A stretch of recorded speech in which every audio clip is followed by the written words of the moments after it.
আনন্দ ফাউন্ডেশনের চেয়ারম্যান বাবা লুৎফর রহমান আমার ঘনিষ্ঠ বন্ধু সহ তার সন্তান সহ যারা চিকিৎসক আছেন সবাইকে ধন্যবাদ জানাই এবং সাধুবাদ জানাই।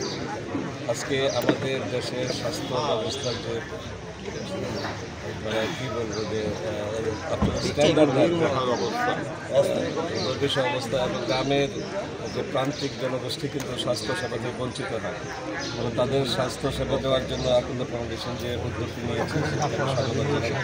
আমরা আশা করব যে তারা এই ধরনের কর্মসূচি তারা অব্যাহত রাখবে এবং এটাকে অব্যাহত রাখার জন্য এবং এই কর্মসূচিটির জনগণের কার্যকারে পৌঁছে দেওয়ার জন্য যে আমরা ব্যক্তিগতভাবে কোনো সহযোগিতা করে অবশ্যই আপনারা জানেন যে বিগত 16 বছরের শাসনামলে এই সরকার দেশের সম্পদ লুটপাট করে পাচার করার কারণে দেবপ্রিয় ভট্টাচার্যের রিপোর্টে আমরা দেখেছি 28 লক্ষ কোটি টাকা তারা বিদেশে পাচার করেছে।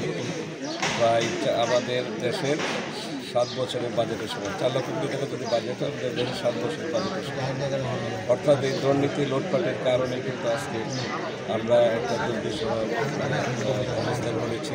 দেশের মানুষ দারিদ্র হয়েছে, মানুষ স্বাস্থ্যসেবা না পাওয়ার কারণে কোথাও কোনো কিছু মানে লোক দেখানো কিছু উন্নয়ন ছাড়া কিছু হয় না। তাদের যেগুলো উন্নয়ন ছিল মেগা প্রজেক্ট মেগা দুর্নীতি করার জন্য সেগুলো তারা করেছিল। আজকে এগুলি সবই প্রকাশ পাচ্ছে, সবই বেরোচ্ছে।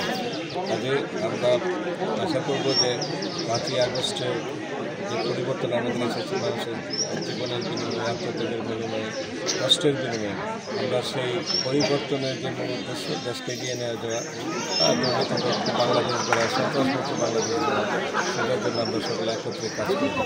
এটা আমার বক্তব্য। আমি আনন্দ ফাউন্ডেশনের এই কর্মসূচি পরিচালনা করি এবং এই কর্মসূচি পরিচালনার জন্য আমরা অবশ্যই তাদের পাশে থাকি।